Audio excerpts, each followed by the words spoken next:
Hello friends, मैं हूं प्रदीप सैनी। स्वागत है आपका अपने यूट्यूब चैनल पे। आज का अपना टॉपिक है रियलाइजेशन अकाउंट यानी कि वसूली खाता। जब पार्टनरशिप फर्म का समापन होगा यानी कि डिसोल्यूशन ऑफ पार्टनरशिप फर्म, उस कंडीशन में सारे अकाउंट्स क्लोज करने के लिए, सारी क्लोजिंग प्रोसीजर करने के लिए रियलाइजेशन अकाउंट बनाया जाएगा।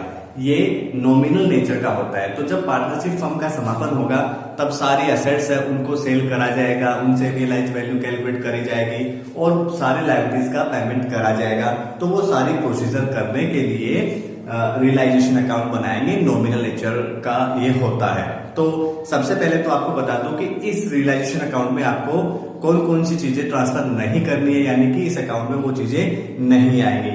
एक तो पार्टनर्स का कोई कैपिटल बैलेंस हो, पार्टनर से कोई कैपिटल दे रखी है, या पार्टनर्स का कोई करंट अकाउंट का बैलेंस हो, वो नहीं आएगा।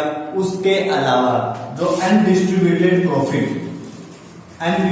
प्रॉफिट या कोई लॉसेस होते हैं या फिक्टिशियस एसेट, जैसे अपन ने एडमिशन ऑफ पार्टनर वाले टॉपिक में पढ़ा था, जर्नल रिजर्व फंड, P&L, चाहे लॉस हो एसेट साइड में, एडवर्टाइजमेंट वगैरह फिक्टिशियस एसेट, तो वो सारी चीजें इस अकाउंट में नहीं आएगी। एक पार्टनर्स का लोन भी, यानी कि जो पार्टनरशिप फर्म में पार्टनर है उनसे रिलेटेड कोई लोन है वो भी आप इसमें ट्रांसफर नहीं करेंगे। तो ये 4-5 चीजें आपको ध्यान रखनी है। क्या?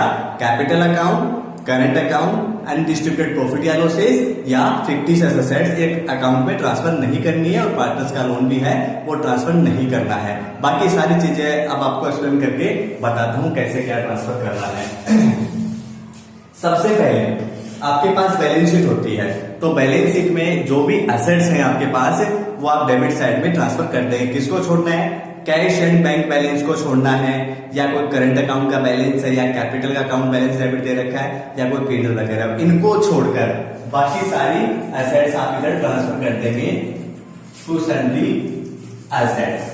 ब्रैकेट पे आप ट्रांसफर भी लिख सकते हैं, like machine, building, stock etcetera, debtor है या अदर कोई एसेट्स है। किसको छोड़ना है? कैश एंड बैंक बैलेंस को छोड़ना है। कोई करंट अकाउंट है पार्टनर्स का, या कैपिटल अकाउंट है, या P&L का डेबिट बैलेंस है ना, या एडवर्टाइजमेंट है, उनको छोड़कर बाकी सारी एसेट्स है डेबिट साइड में आप ट्रांसफर कर देंगे। देखो एसेट्स का है वो डेबिट बैलेंस होता है, तो यहां अपन ने क्रेडिट कर दिया, ये टू लगा कर दिया, तो एसेट्स अकाउंट है अपने आप में राइट ऑफ होगी, क्योंकि यहाँ फर्म का समापन चल रहा है तो सारे अकाउंट्स आपको बंद करने होंगे। बंद करने के लिए यानी कि ट्रांसफर करने के लिए डेबिट साइड में कर दिया। ठीक उसी तरह से आपको लायबिलिटीज भी CR साइड में लेके आनी है, by sundry liabilities, by sundry liabilities. Like creditor कोई है, BP है, बिल्स पेबल, या कोई लोन है, या कोई अदर कोई लायबिलिटी है, आउटसाइड लायबिलिटीज है, वो ट्रांसफर कर देनी। क्या ट्रांसफर नहीं करना है अभी बताया था आपको? कैपिटल अकाउंट का बैलेंस हो, करंट अकाउंट का बैलेंस हो, अनडिस्ट्रीब्यूटेड प्रॉफिट यानी कि journal reserve fund, investment reserve वगैरह कुछ हो तो वो भी इसमें ट्रांसफर नहीं करना। उसके अलावा सारी लायबिलिटीज कर दी है। तो फर्स्ट अपन ने एसेट्स ट्रांसफर कर दी, सेकंड अपन ने लायबिलिटीज ट्रांसफर कर दी। ये काम आपको बैलेंस शीट से करना है, क्रॉस करना है, एसेट्स वाला डेबिट साइड में, लायबिलिटीज वाला क्रेडिट साइड में। उसके बाद इंफॉर्मेशन पे डिपेंड होना होता है आपको। क्वेश्चन में जो इन्फॉर्मेशन होती है उसके अकॉर्डिंग अपन चलेंगे। एसेट से जो रियलाइज वैल्यू यानी कि एसेट्स को बेचने से अगर कुछ मिल रहा है तो वो CR साइड में आएगा। अपन ब्रैकेट में लिखेंगे बाई बैंक, या कैश आप लिखोगे और ब्रैकेट में लिख देंगे रियलाइज वैल्यू। रियलाइज वैल्यू वसूली मूल्य है, मशीन को बेचने से है, बिल्डिंग को बेचने से है, डेटर से वसूल हुआ है, ऐसा इंफॉर्मेशन होता है। तो वो सारा बाई बैंक कैश लिख के उन एसेट्स की आप यहाँ अंदर अमाउंट लिख के और टोटल बाहर आप लिख सकते हो। ऐसे ही एसेट्स का रियलाइज हो गया।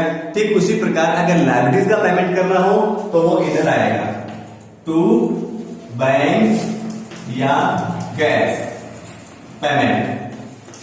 क्रेडिटर को पेमेंट करना हो, बिल्स पेबल का पेमेंट करना हो, कोई लोन का पेमेंट करना हो तो वो सारा इधर आएगा। इन दोनों से रिलेटेड एक इंपॉर्टेंट चीज आपको बताता। ये तो फर्म ने बाहर सेल कर दी, पैसे मिलके पार्टनर सेल कर दी। अगर कोई पार्टनर कोई एसेट लेता है, मान लीजिए A, B दो पार्टनर है, B ने कोई मशीन ले ली, तो बाई बैंक बाई कैश की जगह पार्टनर का नाम लिखेंगे। तो यहां मैं लिख रहा हूं by partners capital oblique current account, bracket में आप लिख देंगे एसेट्स टेकन ओवर।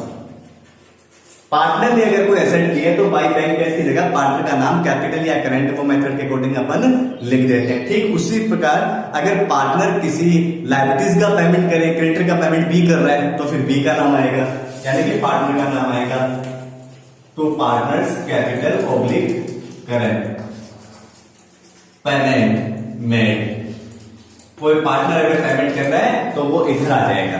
ठीक है, उसके अलावा अगर कोई रियलाइजेशन एक्सपेंसेस वो कोई दे रखा है क्वेश्चन में तो वो भी आप इधर लिख देंगे, to bank oblique cash expenses वो लिख देंगे। उसके अलावा कोई अनरिकॉर्डेड एसेट क्वेश्चन में है तो वो भी इसके अकॉर्डिंग आप इसी में बाई बैंक का हिसाब लिख देंगे। मतलब एसेट से कोई रियलाइज हुआ वो सीआर में आएगा, कोई पेमेंट अगर आपको करना है वो डीआर साइड में आएगा। उसके अलावा ध्यान क्या रखना है, पार्टनर्स का लोन इसमें आता नहीं। एक चीज इंपॉर्टेंट बात, लायबिलिटीज के बारे में इंफॉर्मेशन पे डिपेंड होना होता है, लेकिन अगर लायबिलिटीज के पेमेंट की कोई इंफॉर्मेशन नहीं होती है, जैसे क्रेडिटर है या कोई बैंक लोन है या बिल्स पेबल का कितना पेमेंट करना इंफॉर्मेशन नहीं है, तो जो बुक वैल्यू होती है यानी कि बैलेंस शीट वाली जो वैल्यू होती है वो पूरी की पूरी आपको यहाँ पेमेंट करनी होती है। तो वो तो आपको क्वेश्चन पे दिया हुआ मिलेगा। इसके बाद आपको क्या करना है, डीआर और सीआर का टोटल लगाना है, जिधर भी आए उस हिसाब से प्रॉफिट एंड लॉस कैलकुलेशन करेंगे। अगर आपकी सीआर साइड ज्यादा हो तो टू प्रॉफिट आएगा। ठीक है, अगर आपकी डीआर साइड ज्यादा हो तो लॉस आएगा। और वो जो रेशियो होता है वो पार्टनर्स में अपन डिवाइड कर देंगे, पार्टनर में डिवाइड कर देंगे, जिस हिसाब से भी आपको रेशियो क्वेश्चन में दे रखा होता है वो डिवाइड कर देंगे। ये आपका रिलेशन अकाउंट हो गया। इससे रिलेटेड 4-5 चीजें आपको ध्यान रखनी है। अगर आपको कोई डिस्काउंट का मैटर दे रखा है कि इस एसेट्स को इतने में, जैसे 20,000 की मशीन से 15,000 वसूल हुए तो नॉर्मली 5,000 रुपए का या तो आप डिस्काउंट मान सकते हो, आप बैड डेट्स मान सकते हो, उसका कोई एंट्री नहीं करेंगे। तो बैड डेट्स और डिस्काउंट की आप एंट्री नहीं करेंगे, क्योंकि यहाँ पार्टनरशिप फर्म का डिसोल्यूशन हो रहा है, समापन हो रहा है, तो सारे अकाउंट्स आपको बंद करने होते हैं। जितना वसूल हो गया ठीक है, जितना पेमेंट कर दिया ठीक है, सारा हिसाब किताब आपको यहाँ फिनिश करना है। तो जैसी इन्फॉर्मेशन होती है उसके अकॉर्डिंग आपको क्वेश्चन में करना है। दूसरी चीज गुडविल का मैटर है, एडमिशन ऑफ पार्टनर वाले में होता है, रिटायरमेंट वाले में होता है, लेकिन यहाँ नहीं होगा। यहाँ गुडविल एक एसेट्स के रूप में आप ट्रीट करेंगे, डेबिट साइड में ट्रांसफर कर देंगे। अगर उसकी कोई रियलाइज वैल्यू है तो वो भी यहाँ कर देंगे, यानी कि पार्टनर्स कैपिटल अकाउंट में गुडविल आपको नहीं करनी है। इसके अलावा जैसे WCR होता है, वर्क्समैन कंपनसेशन रिजर्व, उसमें भी आपको इन्फॉर्मेशन मिलती है। अगर क्लेम होता है WCR का अगर आपके पास क्लेम होता है तो आप यहां ट्रांसफर करेंगे एज लायबिलिटी, वरना पार्टनर्स कैपिटल अकाउंट में ले जाएंगे, क्योंकि वो डिस्ट्रीब्यूटेड प्रॉफिट होता है, लेकिन इन्फॉर्मेशन पे डिपेंड होता है। उसी टाइप से इन्वेस्टमेंट फ्लैक्चुएशन रिजर्व था, वो भी WCR की तरह आपको इन्फॉर्मेशन पे डिपेंड रहना होगा। तो ये चीजें आपको ध्यान रखनी है। एक दो बातें और, अनरिकॉर्डेड अगर कोई एसेट होती है उसका पेमेंट अगर अनरिकॉर्डेड लायबिलिटी में करा जाए, यानी कि जो बैलेंस शीट में नहीं है एसेट उसका पेमेंट जो बैलेंस शीट में नहीं है लायबिलिटी उसमें किया जाए तो कोई एंट्री नहीं करेंगे। रिकॉर्डेड एसेट्स का डायरेक्ट पेमेंट किया जाए, यानी कि बैलेंस शीट में मशीन 5,000 रुपए की थी, बैलेंस शीट में क्रेडिटर था 5,000 रुपए का, उसको दे दिया, तो उसकी भी कोई एंट्री अपन नहीं करेंगे। ठीक है, रिकॉर्डेड और अनरिकॉर्डेड एसेट्स एंड लायबिलिटीज का आपस में कोई ट्रांजेक्शन होता है, रिकॉर्डेड टू रिकॉर्डेड और अनरिकॉर्डेड टू अनरिकॉर्डेड, तो उसका भी अपन यहाँ कुछ मैटर नहीं करेंगे। ये चीज आपको ध्यान रखनी है। उसके अलावा अनरिकॉर्डेड एसेट से अगर कुछ मिल रहा है तो वो भी आपको बताया था इधर आ जाएगा, या अनरिकॉर्डेड लायबिलिटीज का अपन पेमेंट करें तो वो डेबिट साइड में आ जाएगा। ये कुछ चीजें आपको ध्यान रखनी है। डिस्काउंट वगैरह, बैड डेट्स वगैरह इसमें आएगा नहीं।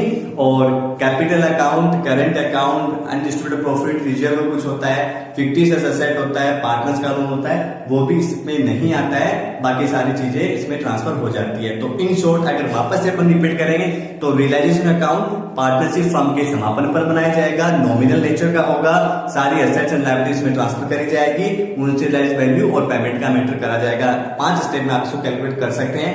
सबसे पहले सारे एसेट्स ट्रांसफर कर दो, कैश बैंक बैलेंस को छोड़कर, करंट अकाउंट को छोड़कर, कोई लॉस वगैरह पेटल में होता है तो वो ट्रांसफर उसमें होता है, वो छोड़कर डेबिट साइड में आ जाएगा। सेकंड, सारी लायबिलिटीज इधर कर देंगे, किसको छोड़ना है, कैपिटल को छोड़ना है, अनडिस्ट्रीब्यूटेड प्रॉफिट रिजर्व को छोड़ना है, या कोई लोन वगैरह होता है उसको छोड़ना है। First step, second step. Third step में कोई एसेट्स को अपन बेच रहे हैं, रियलाइज वैल्यू होती है, मशीन बिल्डिंग वगैरह कुछ बेचा, वसूल हुआ वो आ जाएगा। पार्टनर अगर कोई लेता है एसेट तो पार्टनर का नाम आ जाएगा। ये थर्ड स्टेप आपकी हो गई। फोर्थ स्टेप में आपको अगर कोई लायबिलिटी का पेमेंट कर रहे हैं आप, लोन का, क्रेडिटर का, बीपी का, वो डेबिट साइड में कर देंगे। अगर कोई पार्टनर पेमेंट कर रहा है तो वो पार्टनर के नाम से आ जाएगा। तो फोर्थ स्टेप हो गई। 5 स्टेप में आपको लास्ट है वो प्रॉफिट लॉस निकालना होता है। तो first step asset transfer, second step liability transfer, third step realisation value निकालना, रियल वैल्यू निकालना, फोर्थ स्टेप उनका पेमेंट करना और डीआर शेयर का डिफरेंस है वो प्रॉफिट लॉस कैलकुलेट करना। तो एक इंपॉर्टेंट टॉपिक होता है फर्म के समापन से रिलेटेड सारी प्रोसीजर करने के लिए, प्रॉफिट या लॉस कैलकुलेट करने के लिए उनपे रियलाइजेशन अकाउंट बनाया जाएगा। आप इस वीडियो को ध्यान से सुनेंगे, आपको जरूर समझ में आएगा, 2-3 बार सुनेंगे और अच्छे से इसको अपनी नोटबुक में डाउन करेंगे। कोई आपकी क्वेरीज होती है तो आप कांटेक्ट कर लेंगे। धन्यवाद।